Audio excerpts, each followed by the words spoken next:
Mañaneros, en contacto con el doctor Claudio Hetz, codirector del Instituto Milenio Neurociencia Biomédica, le habíamos planteado una pregunta al doctor antes de irnos a comerciales. Cifras preocupantes, ¿eh? Claro, porque el doctor nos mencionaba que en Brasil se habían registrado casos de vacas con la enfermedad. En Chile se consume muchísima carne brasileña. ¿Eso aumenta nuestras probabilidades de contagio, doctor? Esto podría generar una mayor probabilidad de contagio. Pero lo importante yo creo es contar lo que pasó en Inglaterra a mediados de los 90, cuando se descubrió esta enfermedad. Sí. Exacto. Los ingleses calcularon que se habían comido 70.000 vacas contaminadas, que entraron a la cadena alimenticia. Ya. Entonces hubo una alarma mundial, todos pensaban que se venía una epidemia, o sea, de una vaca come mucha gente. Claro, Sí, ¿y cuántas personas se contagiaron? Pero finalmente esta epidemia no sucedió. Entonces lo que se piensa es que la transmisión de vaca a humano es súper ineficiente. Y si es que te llegaras a enfermar, es casi una mala suerte. Claro. Ya, o sea, que no todos los organismos reaccionan Claro. de la misma manera a la carne infectada, en el fondo. O sea, la mayoría puede ser que no Claro. pase nada. Pero nuestro tampoco, gen, en Chile sí. Claro, pero tampoco hay una manera No, pero de... existe una posibilidad. ¿Cómo? Y de hecho hay un problema mayor, porque esta enfermedad luego se puede transmitir por transfusión sanguínea. También. Eso hay casos publicados. Pero Ahora, perdón, a una pacientes persona que estaban que no se le... enfermos, donaron sangre y los que recibieron se enfermaron y murieron también por la enfermedad. Wow. Bueno, hay personas que sean solamente portadores y no desarrollen la enfermedad. Eso es posible. Se piensa que probablemente cuando se transfiere la enfermedad de vaca a humano, la progresión es bien lenta y probablemente nuestro tiempo de vida es menor que lo que requiere la enfermedad para desarrollarse. Y Ahora, en algunos casos sí se da. Doctor, estábamos contándole y le mostramos los casos de dos familias en Concepción. Nos hablaron las dos hijas de las afectadas, que sus madres padecen de este mal de la vaca loca. Y están asustadas, ¿por qué? Porque no saben si efectivamente, tal como usted dice, es una situación genética, hereditaria o es algo contagioso y ellas pudieron haber comido la misma carne que sus madres. Estamos en contacto telefónico con Karin Echeverría, que es una de las hijas de las afectadas, para poder tener más antecedentes. Karin, ¿cómo estás tú? Buenos días. Hola, buenos días. Hola, buenos días. Karim, primero mandarle un beso gigante, por supuesto, a tu madre y a toda tu familia. Y segundo, preguntarte, ¿en el hospital no te han dado ninguna respuesta de cómo tu madre desarrolló este mal de la vaca loca? Si es que era hereditario, genético o incluso contagioso a partir de una carne que habría comido. No, bueno, primero que todo, dar gracias por la entrevista y por tratar de difundir esta enfermedad que como dice el doctor, es bastante alta acá en Chile. Ya, de hecho, en el hospital, como te digo, el doctor no nos dio ninguna explicación más allá de que tiene esta enfermedad y del poco tiempo que le queda a mi mamá postrada en el hospital. O sea, dígame. ¿Cómo está tu mamá hoy actualmente? Mi mamá en un mes quedó postrada, está con alimentación nasal, con oxígeno, sin movimiento de su cuerpo, no ve, tiene pocos momentos de lucidez donde solo escucha, al parecer. Karin. Y nada, dígame. Qué terrible, te mando un beso y un abrazo gigantesco desde acá. La gente está muy preocupada porque quiere saber cómo poder detectar si esta enfermedad está en alguno de sus seres queridos o está en ellos mismos. ¿Cuáles fueron los primeros síntomas? ¿Cuáles fueron las primeras manifestaciones de esta terrible enfermedad? Mira, te cuento primero que solo la manera de estar 100% seguro que esta enfermedad la tiene el paciente es haciendo una punción lumbar, y esa punción lumbar se manda a Estados Unidos, donde se detecta la proteína 14,3,13 que está activa en el paciente. Perfecto. Solo esta es la manera de estar 100% seguro que el paciente tiene esta enfermedad. Antes de eso no sabía lo que tenía. No, porque antes de esto podía ser miles de enfermedades que son muy parecidas a los síntomas con los que empieza Cruz de Tiaco. Por ejemplo, movimiento involuntario, qué sé yo, podía ser Parkinson, podía ser cualquier enfermedad, porque los síntomas son muy parecidos a otros. Claro. Karin, y a propósito de lo mismo, la manera en que el hospital y los médicos del hospital fueron variando el diagnóstico, ¿qué te dijeron al principio y qué te dicen ahora? Y yo me imagino que eso fue un proceso, ¿no? Mira, al comienzo hicieron solo exámenes, dijeron que iba a estar en estudio. El estudio estuvo 2 o 3 semanas en estudio, haciendo el escáner, mientras el estado... ella va avanzando. Ya. Mientras ella iba estando cada vez peor. escáner, resonancia, electroencefalograma, punciones, hasta que yo creo que, como te digo, que por descarte dijeron, no, esta paciente tiene Creutzfeldt-Jakob, pero ya cuando ni siquiera se puede detener, no se puede hacer nada, o sea, cuando tú ya la estás viendo mal. Entonces, de hecho, a mí me dijeron, me dijo una enfermera que tenía esto, mi mamá, una médica internista, y cuando el neurólogo me dijo, yo le dije, o sea, no me está diciendo nada nuevo, o sea, yo quiero que me digan algo nuevo, porque de verdad que es desesperante ver a mi mamá en estas condiciones. Karin, o sea, ¿qué más me va a decir? ¿Cuál fue el primer síntoma que los llevó a consultar a un médico o ir al hospital? Ataxia, síndrome atáxico. Ella presentó problemas en las extremidades inferiores. Ya, problemas de movilidad. Para caminar. No podía caminar. Podía caminar, pero de manera extraña. O sea, por eso te digo que se parece mucho al síndrome de las vacas locas que le da a los bovinos. Claro, y tu madre era una persona completamente sana, no tenía ningún problema. Eso es lo peor.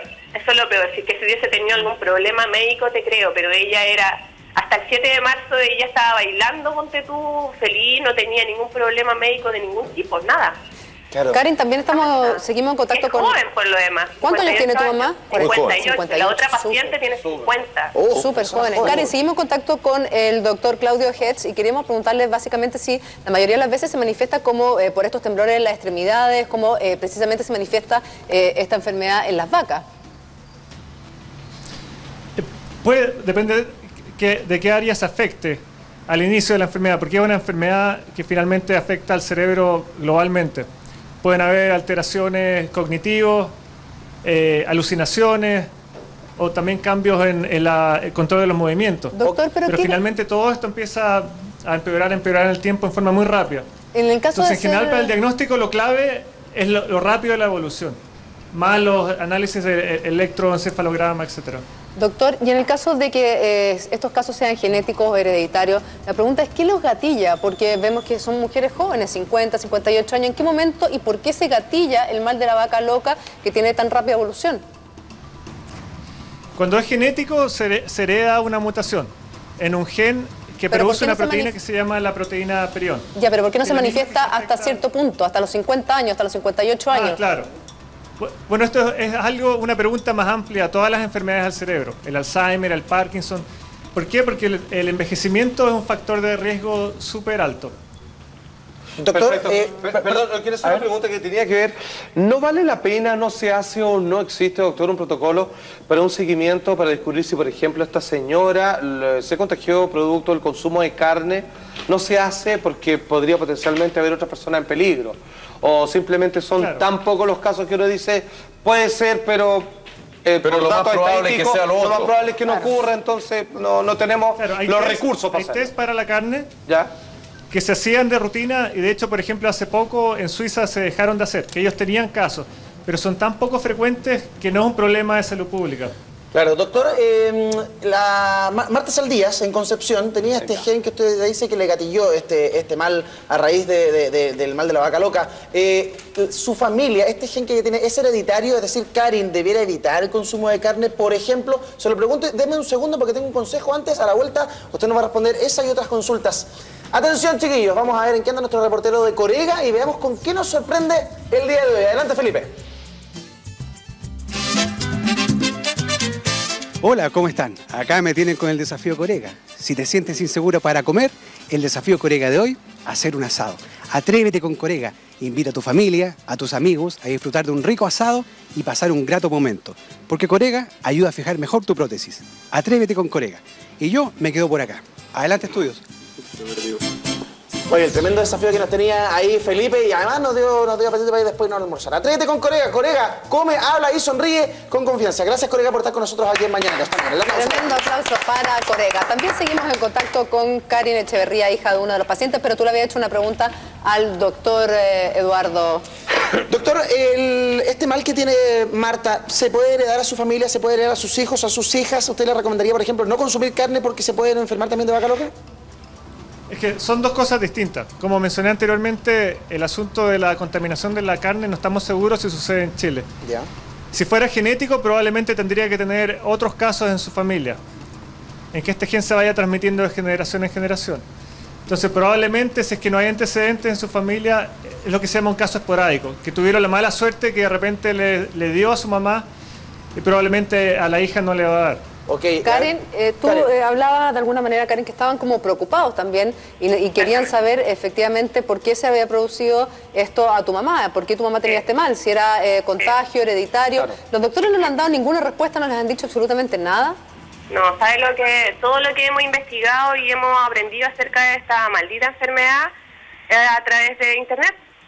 O sea, todo lo que, por ejemplo, todos los casos, nosotros creamos un grupo en Facebook y son muchos, es alarmante, tú te llegas a alarmar de la cifra de contagiados por esta enfermedad. Ahora, uno, por ejemplo, pide una autopsia a las personas que fallecen y en los hospitales dice que ellos no la hacen por ser altamente contagiosa.